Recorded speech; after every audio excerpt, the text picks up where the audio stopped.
ప్రార్థన. సకల ఆశీర్వాదములకు కారణభూతుడవైన మమ్మల్ని కన్న మా ప్రియ పరలోకపు తండ్రి, మహోన్నతుడా, మహాగణుడా, పరిశుద్ధుడా, ప్రేమ స్వరూపి, అత్యంత ప్రేమ కనికరము కలిగిన మా కన్న తండ్రి, మీ ఘనమైన నామమునకు, శ్రేష్టమైన నామమునకు, శక్తి కలిగిన ఉన్నతమైన నామమునకు ప్రభు అయిన యేసు క్రీస్తు వారి పేరిట స్తుతులు స్తోత్రాలు చెల్లిస్తున్నాం నాయన. తండ్రి, మమ్ములను మా కుటుంబాలను ఇంతవరకు ఎంతగానో కాచి కాపాడి సజీవులుగా ఉంచి మీ సన్నిధికి చేర్చి మిమ్మల్ని ఆత్మతోనూ సత్యముతోనూ ఆరాధించడానికి, ఆత్మలను రక్షించే శక్తి కలిగిన వాక్యాన్ని విని ఆ మాటల ప్రకారంగా మేమందరము జీవించి మీరిచ్చే నిత్యరాజ్యానికి చేరుకునే గొప్ప భాగ్యాన్ని మాకు ప్రసాదించారు నాయన. అందును బట్టి క్రీస్తు వారి పేరిట మీకు స్తుతులు స్తోత్రములు చెల్లిస్తున్నాం తండ్రి. మీ దాసుడునైన నేను మీ పక్షముగా నిలబడి తండ్రి, మీ గ్రంథములో నుండి మీ మాటలను మీ పిల్లలకు మీ ఎదుట ఉపదేశించడానికి సిద్ధపడుతూ ఉండగా దీనదాసుడినైన నన్ను జ్ఞాపకం చేసుకోండి తండ్రి. సమయోచితమైన జ్ఞానమును మీ ఆత్మ సహాయమును నాకు అందించండి. వినిచున్న మీ పిల్లలకు అర్థం చేసుకునే మనసును, గ్రహించే హృదయమును దయచేయండి. మీ మాటలు తండ్రి కేవలం విని విడిచిపెట్టి వారంగా ఉండకుండా విన్న మాటలను అర్థం చేసుకుని తండ్రి, గ్రహించుకుని మా హృదయంలో భద్రపరుచుకుని తండ్రి, ఈ లోకంలో ఉన్నంతకాలము కూడా వాక్యానుసారంగా ఆత్మానుసారంగా జీవిస్తూ మిమ్మల్ని మహింపరుస్తూ, ఘనపరుస్తూ, సంతోషపరుస్తూ మీరిచ్చే నిత్యరాజ్యానికి మేము అందరము చేరుకోవడానికి సహాయం చేయమని, కృప చూపించమని, దయ చూపించమని, సమస్త మహిమ, ఘనత, ప్రభావాలు మీరే పొందుకోమని మీ ప్రియ కుమారుడును మా ప్రియ రక్షకుడైన యేసుక్రీస్తు వారి పేరిట చిన్న ప్రార్థన అడిగి పెట్టుకొనిచున్నాము తండ్రి, ఆమేన్. కూడి వచ్చినటువంటి సహోదరి సహోదరులందరికీ కూడా మన ప్రభువును రక్షకుడైన యేసుక్రీస్తు వారి పేరిట హృదయపూర్వకమైన వందనములు తెలియజేస్తున్నాను. అంత బాగున్నారు కదండి? సంతోషం. ఈరోజు ఒక మంచి పాఠాన్ని మనం నేర్చుకుందాం. ఈరోజు మనం నేర్చుకోబోయే పాఠం పేరు ఈ లోకాధికారి ఎవరు. ఈ లోకాధికారి ఎవరు అనే అంశాన్ని నేర్చుకుందాం ప్రియులారా. ఈ లోకాధికారి ఎవరు? ప్రియమైన దేవుని పిల్లలారా, ఈ ప్రపంచంలో గ్రామ స్థాయి అధికారులు ఉంటారు, అలాగే మండల స్థాయి అధికారులు ఉంటారు, జిల్లా స్థాయి అధికారులు ఉంటారు, రాష్ట్ర స్థాయి అధికారులు ఉంటారు, దేశ స్థాయిలో అధికారులు ఉంటారు. ఏమండి? అయితే లోకానికి అధికారి ఉంటారా అంటే లోకానికి అధికారి ఎవరు ఉండరు. ఉంటారండి? అయితే బైబిల్ ప్రకారంగా లోకానికి ఒక అధికారి ఉన్నాడట. దేశానికి కాదు, రాష్ట్రానికి కాదు, ఒక జిల్లాకో, మండలానికో, గ్రామానికో కాదు, ఈ లోకానికే ఒక అధికారి ఉన్నాడట. ఏమండి? సర్వాధికారి దేవుడు. ఏమండి? పరలోకానికి, భూలోకానికి, పాతాళ లోకానికి అధికారి దేవుడు. ఆయన సర్వాధికారి. అయితే ఈ లోకానికి, ఈ భూలోకానికి ఒక అధికారి ఉన్నాడట. ఆయన ఎవరో యేసుక్రీస్తు వారు తెలియజేస్తున్నారు. ఒకసారి మనం చూడగలిగితే యోహాను గారు రాసిన సువార్త 14వ అధ్యాయం. యోహాను గారు రాసిన సువార్త 14వ అధ్యాయం. దయచేసి అందరూ కూడా పరిశుద్ధ గ్రంథాన్ని తెరిచి చూడండి. యోహాను గారు రాసిన సువార్త 14వ అధ్యాయము 30వ వచనం జాగ్రత్తగా చూడండి పోయినారు. యోహాను గారు రాసిన సువార్త 14వ అధ్యాయం 30వ వచనం. అందరూ తీయాలి, అందరూ చూడాలి, జాగ్రత్తగా వినాలి. బైబిల్ లేని వాళ్ళు, చదువు రాని వాళ్ళు జాగ్రత్తగా విని గ్రహించాలి. 14:30. ఇంకను మీతో విస్తరించి మాటలాడను, ఈ లోకాధికారి వచ్చుచున్నాడు, నాతో వానికి సంబంధమేమియో లేదు. యేసుక్రీస్తు వారు మాట్లాడుతున్నటువంటి అద్భుతమైన మాట. ఇకను మీతో విస్తరించి మాట్లాడను. శిష్యులతో మాట్లాడుతున్నారు యేసుక్రీస్తు వారు. నేను ఇకను విస్తరించి మీతో మాట్లాడను.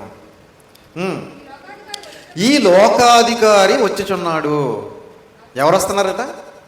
ఈ లోకాధికారి వచ్చుచున్నాడు, నాతో వానికి సంబంధం ఏమీయో లేదు.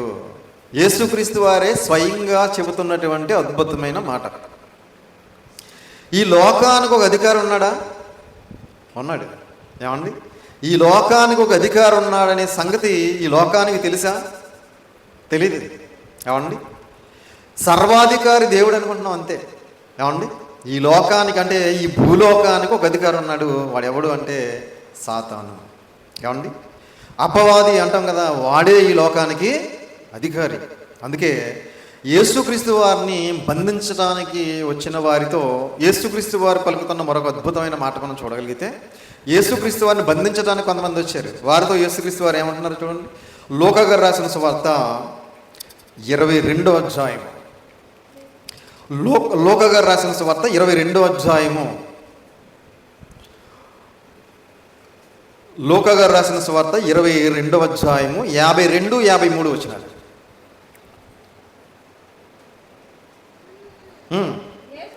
యేసు తన్ను పట్టుకొన వచ్చిన ప్రధాన యాజకులతోనూ దేవాలయపు అధిపతులతోనూ పెద్దలతోనూ మీరు బందిపోటు దొంగ మీదకి వచ్చినట్లు కత్తులతోనూ గుదియలతోనూ బయలుదేరి వచ్చితిరా. ఏమండి, యేసుక్రీస్తు ప్రభుల వారిని పట్టుకోవడానికి వచ్చిన వారితో యేసుక్రీస్తు వారు మాట్లాడుతున్న మాట. యేసు తన్ను పట్టుకొని వచ్చిన ప్రధాన యాజకులతోనూ దేవాలయపు అధిపతులతోనూ పెద్దలతోనూ మీరు బందిపోటు దొంగ మీదకి వచ్చినట్లు కత్తులతోనూ గుదియలతోనూ బయలుదేరి వచ్చితిరా. మీరు ఎవరిని పట్టుకోవటానికి వచ్చినట్టుగా వచ్చారు? ఒక బందిపోటు దొంగను పట్టుకోవటానికి వచ్చినట్టుగా వచ్చారు. ఏమండి, వచ్చిన వాళ్ళు ఎవరు? ప్రధాన యాజకులు, ఏమండి, పెద్దలు, అలాగే దేవాలయపు అధిపతులు. ప్రియమైన దేవుని వాళ్ళారా, అప్పుడు యేసుక్రీస్తు వారికి ఇంకో మాట అన్నారు. నేను అనుదినము మీ చెంత దేవాలయములో ఉన్నప్పుడు మీరు నన్ను పట్టుకొనలేదు. అయితే ఇది మీ గడియయు అంధకార సంబంధమైన అధికారమును అనెను. నేను ఎక్కడున్నాను? మీ మధ్య ఉన్నాను కదా. దేవాలయంలో ఉన్నప్పుడు మీరు నన్ను పట్టుకొనలేదు. నేను దేవాలయంలో, మీ సమాజ మందిరాల్లో, మీ పట్టణాల్లో, మీ పల్లెల్లో ప్రతిదినము నేను తిరిగాను, మీకు వాక్యాన్ని ప్రకటించాను. అప్పుడు మీరు నన్ను పట్టుకోలేదు. అయితే ఇది మీ గడియయు అంధకార సంబంధమైన అధికారమును అనెను. ఇది ఎవరి గడియ? మీ గడియ. ఇది ఎవరి అధికారం? అంధకార సంబంధమైన అధికారం ఇది. ఏమండి, యేసుక్రీస్తు ప్రభుల వారిని 2000 సంవత్సరాల క్రితం భూమి మీద బంధించి ఆయనను సిలువలో మరణింపజేసే సమయానికి అధికారం అంతా ఎవరిది అంటే ఎవరిది? అంధకార సంబంధమైన అధికారం. అంటే సాతానుది ఈ అధికారం అంతా, అపవాదిది అధికారం అంతా కూడా. ఈ లోకాధికారి ఎవరు అంటే ఇదిగో అపవాది అన్నట్టుగా మనకి కనబడుతుంది. ఈ అపవాది అధికారంలో ఉన్నారు ప్రపంచ ప్రజలందరూ కూడా. ప్రపంచ ప్రజలందరూ ఎక్కడున్నారు? అపవాది అధికారంలో ఉన్నారు. వాడే ఈ లోకానికి అధికారి. మరి ఈ అపవాదిగాడి అధికారంలో ఉన్నటువంటి మనల్ని దేవుడు ఏం చేశాడు, ఎక్కడికి తీసుకొచ్చాడు అనేది ఒకసారి మనం చూడగలిగితే, కొలస్సీలకు రాసిన పత్రిక 1వ అధ్యాయం. కొలస్సీలకు రాసిన పత్రిక 1వ అధ్యాయము. కొలస్సీలకు రాసిన పత్రిక 1వ అధ్యాయము 13వ వచనాన్ని జాగ్రత్తగా చూడండి పిల్లారా. కొలస్సీలకు రాసిన పత్రిక 1వ అధ్యాయము 13వ వచనం. ఆయన మనలను అంధకార సంబంధమైన అధికారములో నుండి విడుదల చేసి తాను ప్రేమించిన తన కుమారుని యొక్క రాజ్య నివాసులనుగా చేస్తాడు. చేసేసాడు ఆల్రెడీ. ఏమండి, దేవుడు ఏం చేశాడంట మనల్ని? దేవుడు ఏం చేశాడట? మళ్ళీ చూడండి 13వ వచనం. ఆయన మనలను, ఎవరాయన? ఆయన అంటే ఎవరు? దేవుడు మనలను అంధకార సంబంధమైన అధికారములో నుండి విడుదల చేసి. ఒకప్పుడు మనం ఎవరి అధికారంలో ఉన్నాం? అంధకార సంబంధమైన అపవాది అధికారంలో ఉన్నాం. అవునండి. బాప్తీసానికి ముందు ఏమండి ఎక్కడున్నాం మనం? ఎవరి అధికారంలో ఉన్నాం? దేవుని రాజ్యాధికారంలో లేం మనం. ఏమండి, క్రీస్తు రాజ్యాధికారంలో లేం మనం. ఎవరి అధికారంలో ఉన్నాం? సాతానుగాడి అధికారంలో ఉన్నాం, అపవాదిగాడి అధికారంలో ఉన్నాం. అలా ఉన్నటువంటి మనల్ని దేవుడు ఏం చేశాడట? అంధకార సంబంధమైన అధికారములో నుండి విడుదల చేసి తన కుమారుని యొక్క రాజ్య నివాసులుగా చేసిన. మనల్ని విడిపించాడు. దేని నుంచి అంటే అంధకార సంబంధమైన అధికారం నుంచి. ఏమండి, విడుదల చేశాడు. ఎలా విడుదల వచ్చింది మనకి? బాప్తీసం ద్వారా. ఏమండి, మనం ఎప్పుడైతే యేసుక్రీస్తు వారిని రక్షకుడిగా అంగీకరించామో, మారు మనసు పొందామో, బాప్తిసం తీసుకున్నామో ఆ రోజే మనకి పాపం నుంచి విడుదల, అలాగే అంధకార సంబంధమైన అధికారం నుంచి విడుదల వచ్చింది. విడుదల చేసి తన కుమారుని యొక్క రాజ్య నివాసులనుగా చేసాను. అంటే ఇప్పుడు మనం ఎవరి అధికారంలో ఉన్నాం? ఎవరి రాజ్యంలో ఉన్నాం? క్రీస్తు రాజ్యంలో ఉన్నాం. క్రీస్తు రాజ్యాన్ని స్థాపించాడు కదా 2000 సంవత్సరాల క్రితం. చాలామందికి అర్థం కాక క్రీస్తు వచ్చినప్పుడు మళ్ళీ రాజ్యాన్ని స్థాపిస్తాడు, 1000 ఏళ్ల పరిపాలన ఉంటుంది, 1000 సంవత్సరాలు పరిపాలిస్తాడు మళ్ళీ అనుకుంటున్నారు చాలామంది. ఈ బోధలు కూడా జరుగుతున్నాయి సమాజంలో, అవునా? ఆల్రెడీ క్రీస్తు వచ్చినప్పుడే రాజ్యాన్ని స్థాపించాడు, ఆ రాజ్యంలో మనల్ని, ఆ రాజ్యం నివాసులుగా మనల్ని చేశాడు. ఆ రాజ్యంలో ఉన్నామనే సంగతి కూడా ఈరోజు చాలామందికి తెలియలేదు. ఇంకా ఆయన వస్తాడు, రాజ్యాన్ని స్థాపిస్తాడు, ఆ రాజ్యంలో మనం వెళతాం, అప్పుడు యేసుక్రీస్తు వారు 1000 సంవత్సరాలు మనల్ని పరిపాలిస్తాడు అనుకుంటున్నారు చాలామంది. దాని మీద ఒక టాపిక్ ఉంది, తర్వాత మాట్లాడుకుందాం. ఏమండి? రాజ్య నివాసులుగా చేస్తాడు కాదు, చేసేను. ఆల్రెడీ చేసేసాడు మనల్ని. తన కుమారుని యొక్క రాజ్య నివాసులుగా చేసాను. ఆల్రెడీ ఆ రాజ్యంలో మనం ఉన్నాం. ఏ రాజ్యంలో? క్రీస్తు రాజ్యంలో ఉన్నాం మనం అందరం కూడా, అవునా? క్రీస్తు స్వరక్తం ఇచ్చి సంపాదించిన రాజ్యంలో ఉన్నాం, అంటే సంఘంలో ఉన్నాం. సంఘంలో ఉన్నటువంటి మనం, రాజ్యంలో ఉన్నటువంటి మనం ఏం చేయాలి మరి ఇప్పుడు? ఏమండి? రాజ్యంలోకి వచ్చాం, అపవాది రాజ్యంలో నుంచి క్రీస్తు రాజ్యంలోకి వచ్చాం. క్రీస్తు రాజ్యంలోకి వచ్చినటువంటి మనం ఏం చేయాలి ఇప్పుడు అనేది చూడగలిగితే రోమిలికి రాసిన పత్రిక 13వ అధ్యాయం, రోమిలికి రాసిన పత్రిక 13వ అధ్యాయం, రోమిలికి రాసిన పత్రిక 13వ అధ్యాయము 12వ వచనం జాగ్రత్తగా చూడండి. రోమిలికి రాసిన పత్రిక 13వ అధ్యాయం 12వ వచనం. రాత్రి చాలా గడిచి పగలు సమీపముగా ఉన్నది కనుక మనము అంధకార క్రియలను విసర్జించి తేజో సంబంధమైన యుద్ధోపకరణములను ధరించుకుందాము. రామపత్రిక 13వ అధ్యాయం 12వ వచనం అందరూ చూడాలి. 12 అందరూ చూడాలి. రాత్రి చాలా గడిచి పగలు సమీపముగా ఉన్నది కనుక, రాత్రి చాలా గడిచి పగలు సమీపముగా ఉన్నది కనుక, అంటే మనకి ఇచ్చిన ఆయుష్కాలం చాలా అయిపోయింది కనుక, ఏమండి? పగలు సమీపముగా ఉన్నది కనుక మనం ఏం చేయాలట? అంధకార క్రియలను విసర్జించి. అంధకార క్రియలు అంటే సాతాను సంబంధమైన క్రియలు ఏమైనా ఒకవేళ మనలో ఉంటే వాటిని ఏం చేయాలి? విసర్జించేయాలి. ఎందుకు? మనం ఇప్పుడు ఎవరి రాజ్యంలో ఉన్నాం? అపవాది రాజ్యంలో లేం మనం. అంధకార సంబంధమైన అధికారంలో లేం మనం. ఎవరి రాజ్యాధికారంలో ఉన్నాం? క్రీస్తు రాజ్యాధికారంలో ఉన్నాం కనుక క్రీస్తు రాజ్యాధికారంలోకి వచ్చినటువంటి మనం అంధకార క్రియలు ఏమైనా మనలో ఉంటే వాటిని విసర్జించేయమంటున్నాడు, విడిచిపెట్టేయమంటున్నాడు. ఏమండి? ఇప్పుడు చాలామంది సాతాను రాజ్యంలోంచి క్రీస్తు రాజ్యంలోకి వచ్చారు. వచ్చిన తర్వాత ఇంకా ఆ సాతాను రాజ్యంలో ఉన్నప్పుడు చేసినటువంటి కొన్ని క్రియలు ఇంకా కొనసాగిస్తూ ఉంటారు. ఏమండి? దేవుడు ఆల్రెడీ మనల్ని అంధకార సంబంధమైన అధికారం నుంచి విడుదల చేశాడని, అంధకార క్రియల నుంచి మనల్ని విడిపించాడనే సంగతి మర్చిపోయి క్రీస్తు రాజ్యంలోకి వచ్చినాక, క్రీస్తు అధికారంలోకి వచ్చినా కూడా ఇంకా అంధకార సంబంధమైన క్రియలు కొనసాగించేవారు క్రైస్తవ్యంలో చాలామంది ఉన్నారు. అందుకే అంటున్నాడు అంధకార క్రియలను విసర్జించి విడిచిపెట్టేయాలి. చాలామందిలో ఉంటాయి. ఏమండి? వాక్యానికి విరుద్ధమైనవి చాలామందిలో కొన్ని క్రియలు ఉంటాయి. వాటిని ఏం చేయాలి? మనం విడిచిపెట్టేయాలి. ఎందుకంటే ఎవరి క్రియలు అవి? అవి సాతానుగాడి క్రియలు. సాతానుగాడి క్రియలు సాతానుగాడి రాజ్యంలో ఉన్నప్పుడు చేసాం. ఇప్పుడు క్రీస్తు రాజ్యంలోకి వచ్చిన తర్వాత క్రీస్తు కార్యక్రమాలు చేయాలి, క్రీస్తు అడుగుజాడల్లో నడవాలి, క్రీస్తు చెప్పినట్టుగా చేయాలి తప్ప సాతానుగాడి క్రియలు మనం చేయకూడదు. అందుకే అంధకార క్రియలను విసర్జించి తేజో సంబంధమైన యుద్ధోపకరణములను ధరించుకుందుము. తేజో సంబంధమైన యుద్ధోపకరణములను ధరించుకుందుము అంటే తేజో సంబంధమైన అంటే పరలోక సంబంధమైనటువంటి యుద్ధోపకరణాలు ధరించుకోవాలట మనం. ఎందుకు ధరించుకోవాలి? ఏమండి? తేజో సంబంధమైన యుద్ధోపకరణాలు అంటే ఆత్మ సంబంధమైనటువంటి యుద్ధోపకరణాలు. అవి ఎందుకు ధరించుకోవాలి మరి మనం అనేది చూడగలిగితే ఎఫెసీ పత్రిక 6వ అధ్యాయం. ఎందుకు ధరించుకోవాలి తేజో సంబంధమైన యుద్ధోపకరణాలు అనేది చూడగలిగితే ఎఫెసీయులకు రాసిన పత్రిక 6వ అధ్యాయం 12వ వచనం. ఎఫెసీయులకు రాసిన పత్రిక 6వ అధ్యాయము 12వ వచనం జాగ్రత్తగా చూడండి ప్రియులారా. ఏలయనగా మనం పోరాడునది శరీరులతో కాదు గాని ప్రధానులతోనూ అధికారులతోనూ ప్రస్తుత అంధకార సంబంధులకు లోకనాథులతోనూ ఆకాశ మండలమందున్న దురాత్మల సమూహముతోనూ పోరాడుచున్నాము. మనం ఎవరితో పోరాడుతున్నామట? ఎఫెసీ పత్రిక 6వ అధ్యాయం 12 వచనం అందరూ చూడాలి.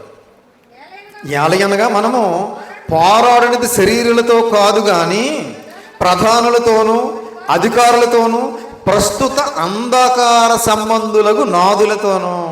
ఎవరు? అంధకార సంబంధులకు నాదులు, లోకనాథులు. ఏమండి?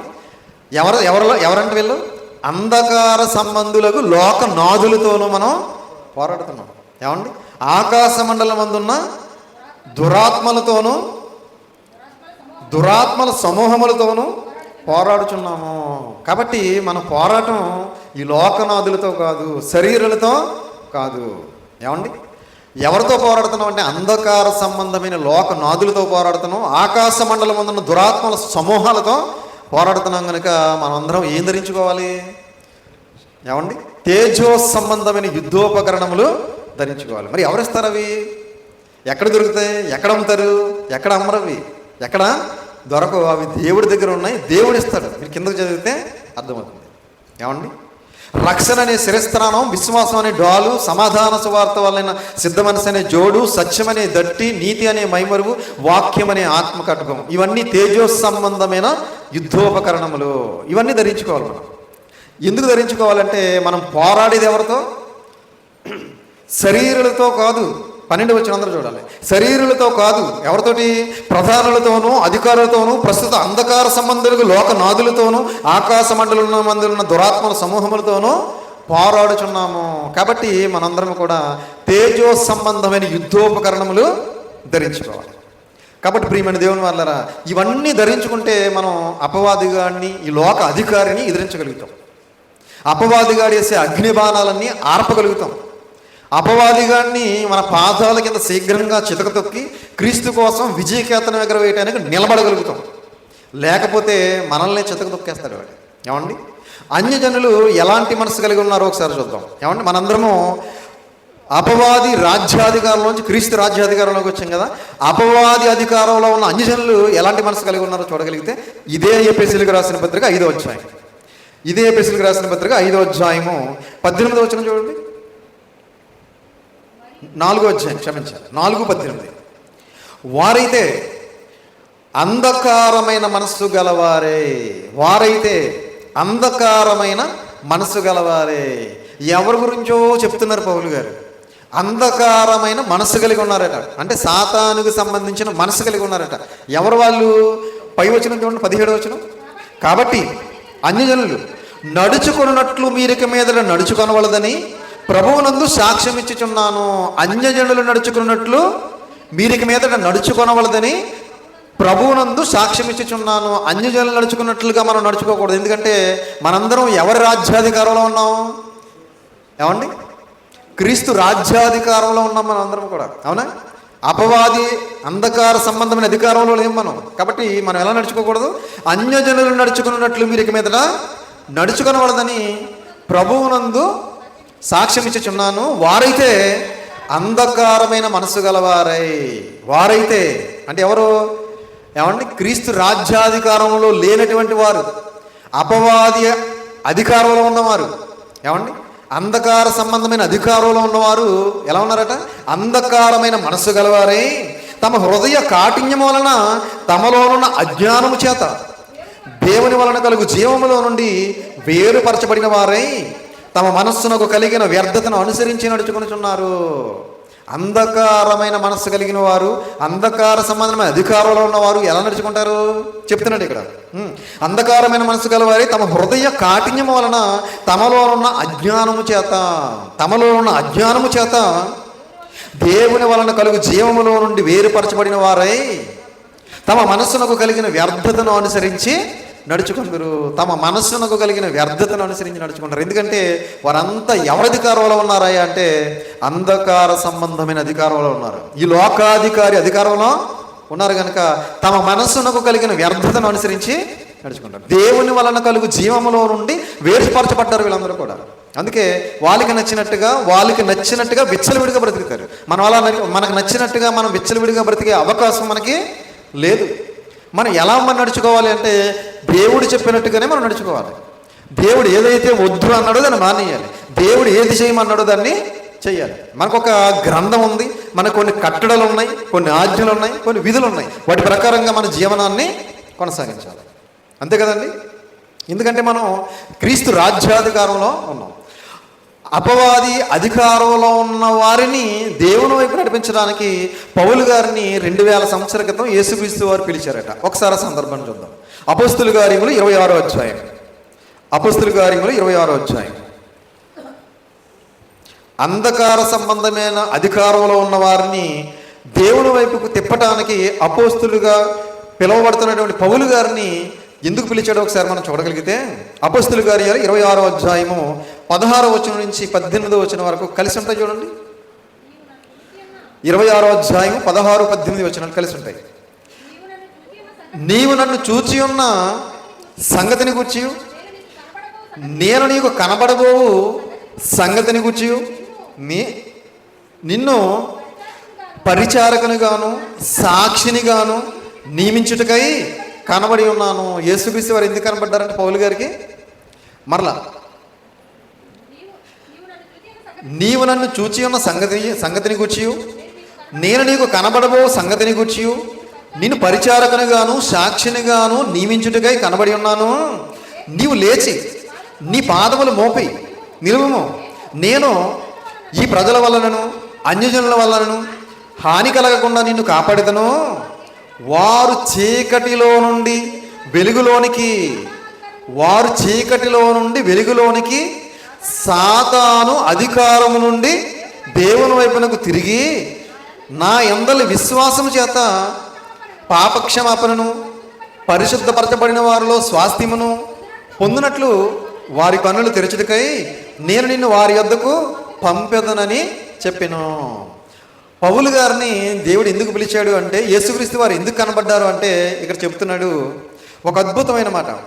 వారు చీకటిలో నుండి వెలుగులోనికి, చీకటి అంటే సాతాను అధికారంలో నుండి, వెలుగులోనికంటే దేవుని అధికారంలోనికి, వారు చీకటిలో నుండి వెలుగులోనికి సాతాను అధికారము నుండి దేవుని వైపునకు తిరిగి అన్నాడు. ఏమండి, సాతాను అధికారము నుండి దేవుని వైపునకు తిరిగి. ఎవరు? అన్యజనులు. ఎవరి అధికారంలో ఉన్నారు? అపవాది అధికారంలో ఉన్నారు. వాడే ఈ లోకానికి అధికారి. కనుక నువ్వేం చేయాలంటే చీకటిలో నుండి వెలుగులోనికి, సాతాను అధికారం నుండి దేవుని వైపునకు తిరిగి నా యందలి విశ్వాసము చేత పాపక్షమాపణను, యేసుక్రీస్తునందలి విశ్వాసము చేత ఏం పొందుకోవాలి? వాళ్ళు పాపక్షమాపణ పొందుకోవాలి. పాపక్షమాపణ పొందుకుంటే, బాప్తిసం పొందుకుంటే ఎవరి అధికారంలోకి వస్తారు? క్రీస్తు అధికారంలోకి వస్తారు, క్రీస్తు రాజ్యంలోనికి వస్తారు. కాబట్టి నా యందలి విశ్వాసము, అలాగే పాపక్షమాపణ, పరిశుద్ధపరచబడిన వారిలో స్వాస్థ్యమును పొందినట్లు వారి కన్నులు తెరచుటకై నేను నిన్ను వారి యొద్దకు పంపెదనని చెప్పాను. కాబట్టి యేసుక్రీస్తు ప్రభులు వారు పౌలు గారికి ఎందుకు కనబడ్డారంటే, ఇదిగో అన్యజనుల దగ్గరికి పౌలు గారిని పంపడానికి. ఎందుకు పౌలు గారు అన్యజనుల దగ్గరికి వెళ్ళాలి అంటే, అన్యజనులందరూ అపవాది అధికారంలో ఉన్నారు. వాళ్ళందరికీ వాక్యం చెప్పి వాళ్ళందరినీ కూడా చీకటిలోంచి వెలుగులోనికి, సాతాను అధికారంలో నుండి దేవుని వైపుకు తిప్పడానికి పౌలు గారిని పంపిస్తున్నాడు. అలా వెళ్ళిన తర్వాత మరి పౌలు గారు వాక్యం చెప్పిన తర్వాత వాక్యం విన్నవారు యేసుక్రీస్తునందలి విశ్వాసం ఉంచి ఏం చేస్తారట? యేసుక్రీస్తునందలి విశ్వాసము అందరూ చూడాలన్నమాట. పాపక్షమాపను, పరిశుద్ధపరచబడిన వాళ్ళు స్వాస్థ్యము పొందినట్లు వారి కన్నులు తెరచుటకై నేను నిన్ను వారి యొద్దకు పంపెదనని చెప్పాను. కాబట్టి పౌలు గారు ఇదిగో అనేక మంది అపవాది అధికారంలో ఉన్న వారి దగ్గరికి వెళ్ళి వాక్యం ప్రకటించారు. వాక్యం ప్రకటించి అనేక మందిని దేవుని వైపుకు నడిపించారు. ఎవరి అధికారంలో ఉన్నవారిని? సాతాను అధికారంలో ఉన్నవారిని ఏమండి దేవుని అధికారం వైపుకి నడిపించారు. ఇప్పుడు మనం ఏం చేయాలి? మనం కూడా దేవుని వాక్యం ప్రకటించి అపవాది అధికారంలో ఉన్న వారిని దేవుని అధికారంలోనికి నడిపించాలి, క్రీస్తు రాజ్యాధికారంలోనికి నడిపించాలి. అందుకే అగ్నిలో నుండి లాగినట్టు కొందరినైనా లాగి రక్షించండి అని చెప్పాడు యోధా రాసిన పత్రికలో. ఏమండి, అగ్నిలో నుండి లాగినట్టు కొందరినైనా, అందరినీ లాగలేం మనం. అందరినీ లాగలమండి? అందరూ రారు, అందరూ వింటారు కానీ అందరూ మారరు. ఏమండి, కాబట్టి కొందరినైనా మనం దేవుని వాక్యం చెప్పి దేవునిలోనికి దేవుడి రాజ్యాధికారంలోనికి నడిపించాల్సిన బాధ్యత మనందరి మీద ఉంది. కనుక ప్రియమైన దేవుని వాళ్ళరా, దేవుళ్ళలోకి వచ్చినటువంటి మనం ఏమంటే దెయ్యంలో ఉన్న వారిని దేవుళ్ళలోనికి నడిపించి మళ్ళా దేవుడున్న లోకానికి మనం వెళ్ళిపోవాలి. అందుకే దేవుడు మనకి జీవితాన్ని ఇచ్చాడు. దేవుని పని చేయడానికి దేవుడు మనకి జీవితాన్ని ఇచ్చాడు. దేవుని పని పక్కన పెట్టేసాం, మన పనుల్లో బిజీ అయిపోయాం. అవునా? అసలు దేవుని పని చేయాలనే సంగతి కూడా చాలామందికి తెలియదు. ఈరోజు తెలుసా మీకు? మనం దేవుని పని చేయాలి, దేవుని పని చేయడానికి దేవుడు మనల్ని పుట్టించాడనే సంగతి మర్చిపోయి ఎవరు పనుల్లో వారు నిమగ్నం అయిపోయి మరి లోక సంబంధమైన పనుల్లో మునిగిపోయి దేవుడిచ్చిన ఆయుష్కాలం అంతా వ్యర్థంగా గడిపేసుకుంటున్నాం ప్రియమైన దేవుని వల్ల. కనుక దేవుని రాజ్యాధికారంలోకి వచ్చిన మనం సాతాను రాజ్యాధికారంలో ఉన్న వారిని కొందరినైనా వాక్యం ద్వారా దేవుని అధికారంలోనికి నడిపించాలి. అందుకే పౌలు గారు ఇంకో అద్భుతమైన మాట తెలియజేశారు. ఎపిసి పత్రిక 5వ అధ్యాయం, ఎపిసిలకు రాసిన పత్రిక 5వ అధ్యాయం, ఎపిసిలకు రాసిన పత్రిక 5వ అధ్యాయము వాక్యపట్నం చేసుకున్నాం కదా, 10-11 వచనాలు. ఎపిసిలకు రాసిన పత్రిక 5వ అధ్యాయం 10-11 వచనాలు. గనుక ప్రభువుకి ఏది ప్రీతికరమైనదో దాన్ని పరీక్షించుచు వెలుగు సంబంధుల వలె నడుచుకొనుడి. ప్రభువుకి ఏది ప్రీతికరమైనదో అంటే ఇష్టమైనదో దానిని పరీక్షించుచు వెలుగు సంబంధుల వలె నడుచుకొనుడి. మనం ఎలా నడుచుకోవాలి? ఏమండి, దేవుని రాజ్యాధికారంలోకి రాకముందు మనం ఎలా నడుచుకున్నాం? చీకటి సంబంధులుగా నడుచుకున్నాం. ఇప్పుడు వెలుగు సంబంధులుగా నడుచుకోవాలన్నాడు చూడండి. ఇప్పుడు ఎలా నడుచుకోవాలి? వెలుగు సంబంధులుగా నడుచుకొనుడి.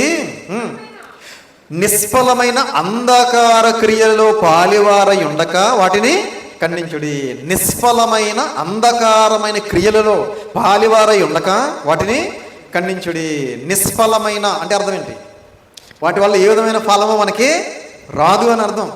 నిష్ఫలం అంటాం కదా. నిష్ఫలం అంటే వాటి వల్ల ఏ విధమైనటువంటి లాభం లేదు, ఏ విధమైన ఫలము లేదు. అందుకే నిష్ఫలమైన అంధకార సంబంధమైన క్రియలలో పాలివారై ఉండకండి. సాతానికి సంబంధించినటువంటి కార్యక్రమాల్లో మీరు పాలివారై ఉండకండి అని చెప్తున్నాడు. ఏమండి, వాక్యానికి విరుద్ధమైన కార్యక్రమాల్లో మీరు పాలివారై ఉండక వాటిని ఖండించాలి. ఎవరైనా ఒకవేళ దేవుని సన్నిధికి వస్తూ కూడా ఒకవేళ అపవాది కార్యక్రమాలు ఎవరైనా చేస్తున్నారనుకోండి, అంధకార సంబంధమైన కార్యక్రమాల్లో పాలిభాగస్తులు అవుతున్నారనుకోండి, మనం ఏం చేయాలి? అప్పుడు వాటిని ఏం చేయాలి? ఖండించాలి. ఎలా ఖండించాలి? ఏమండి, బ్రదర్ మీరు ఇలా చేస్తున్నారని తెలిసింది, మీరు అలా వెళ్ళటం మంచిది కాదు అని సాత్వికంతోనూ భయముతోనూ మన వారికి సమాధానం చెప్పాలి. ఏమండి, ఖండించమన్నాడు కదా అని మన ఇష్టం వచ్చినట్టుగా మనం ఖండించకూడదు. అలా ఖండిస్తే వారు ఇంకా దేవుళ్ళ నుంచి దూరం అయిపోతారు, ఇంకా సాతానికి దగ్గర అయిపోతారు. కనుక మనం ఎప్పుడు కూడా ఒక వ్యక్తి తప్పుదారిలోకి వెళ్ళిపోతాడని మనకు తెలిసినప్పుడు ఆ వ్యక్తిని పర్సనల్గా కలిసి చక్కగా చాలా సున్నితంగా మనం అతను చేస్తున్నటువంటి తప్పుని తెలియజేయవలసిన బాధ్యత మన మీద ఉంది. ఎందుకంటే ఒక సహోదరుని రక్షించుకోవాల్సిన బాధ్యత మన మీద ఉంది. అవునా? కనుక ప్రియమైన దేవుని వాళ్ళరా, అంధకార సంబంధమైన క్రియలను మనం విసర్జించి తేజో సంబంధమైన యుద్ధోపకరణాలు ధరించుకోవాలి. అలాగే ఇక్కడ ఏం చెప్పాడు? అంధకార సంబంధమైన క్రియలలో పాలివారై ఉండక వాటిని ఖండించాలి. వాటిలో మనం పాలివారమై ఉండకూడదు. ఎందుకంటే ఈ లోకాధికారి తక్కువడు కాదు. మనల్ని ఈజీగా పాపంలో పడేస్తాడు, మనల్ని ఈజీగా దారి తప్పిస్తాడు, మనల్ని చాలా సింపుల్గా మనల్ని దేవుడికి దూరం చేస్తాడు. కనుక ప్రతి ఒక్కరు కూడా ఈ లోకాధికారి మాయలో పడిపోకుండా, ఈ లోకంలో ఉన్నటువంటి సాతానుగాడి సంబంధులతో మనం కలిసిపోకుండా, ఈ లోకంలో ఉన్న అంధకార సంబంధమైనటువంటి క్రియల్లో పాలివారం అవ్వకుండా మనం ఎప్పుడూ కూడా లోకానికి వేరే ప్రత్యేకమైన జీవితం జీవించి దేవుని యందు భయభక్తులు కలిగి, భక్తి కలిగి, విశ్వాసం కలిగి బ్రతికి దేవుడిచ్చే నిత్యరాజ్యానికి చేరుకోవాలని ప్రేమపూర్వకంగా తెలియజేస్తూ ఈ మాటలు ముగిస్తున్నాను. తలలు వంచండి, ప్రార్థన చేసుకున్నాను. పరలోకమందున్న మమ్మల్ని కన్న తండ్రి, దయగలిగిన మా దేవ, కృప కలిగిన మా తండ్రి, మీ ఘనమైన నామమునకు, శ్రేష్టమైన నామమునకు ప్రభు అయిన యేసుక్రీస్తు వారి పేరిట స్తుతులు స్తోత్రాలు చెల్లిస్తున్నాను. ఆయన తండ్రి, ఇప్పటి వరకు మీ పరిశుద్ధ గ్రంథంలో నుండి ఎన్నో విలువైన మాటలు, అమూల్యమైన మాటలు, మా భక్తి జీవితానికి అవసరమైన మాటలు, మా విశ్వాస జీవితానికి అవసరమైన మాటలు ఎన్నో విన్నాం తండ్రి. విన్న మాటలు విని విడిచిపెట్టే వారంగా ఉండకుండా మేమందరము కూడా తండ్రి ఆ మాటలు మా హృదయంలో భద్రపరచుకుని తండ్రి ఆ మాటల ప్రకారంగా బ్రతకడానికి సహాయం చేయండి. విత్తబడిన వాక్యాన్ని దృష్టిలో చెత్తుకుని పోకుండా మా అందరి హృదయాల్లో 30దంతలుగా 60దంతలుగా 100ంతలుగా ఫలించడానికి సహాయం చేయమని, కృప చూపించమని, దయ చూపించమని, మీ కృపలో మమ్మల్ని అందరినీ భద్రపరిచి కాచి కాపాడమని మీ ప్రియ కుమారుడును మా ప్రియ రక్షకుడైన యేసుక్రీస్తు వారి పేరట చిన్న ప్రార్థన అడిగి వేడుకొంచున్నాము తండ్రి. ఆమేన్. అందరికీ వందనాలు.